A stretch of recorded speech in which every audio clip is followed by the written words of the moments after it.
Hi மக்கா. சம்பவம்னு பார்த்தீங்கன்னா என் ஒய்ஃபுக்கு night பிறந்த நாள் ஆகும். இப்போ நான் ஃப்ரிட்ஜுக்குள்ளே தான் வந்து இருக்கிறேன். என்னென்னா கேக் வாங்கி வச்சுருக்கிறேன், அவளுக்கு தெரியாது சரியா. ஆனால் என்னென்னா தூங்காமல் தான் இருக்கா, பிக் பாஸ் பார்த்துட்ருக்குறான். என்ன பண்ணுறதுக்குன்னு தெரியலை, பார்ப்போம் சரியா. கரெக்டாக நேரம் 11:59, கேக் ரெடி, கொண்டு போவோமா?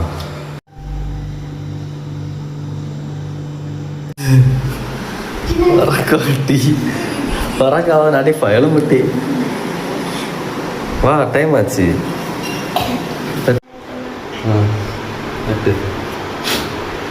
Happy birthday to you.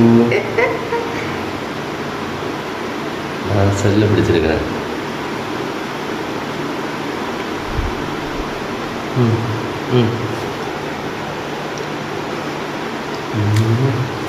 Thank you.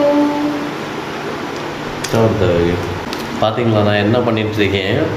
தலைவி பிக் பாஸ் பார்த்துட்டு நான் வாங்கி வச்சு ப்ரோஜன் இல்லாமல் ஆகிப்போச்சு. சரி மக்கா, பாய். எல்லோரும் விஷ் பண்ணிட்டு போங்க.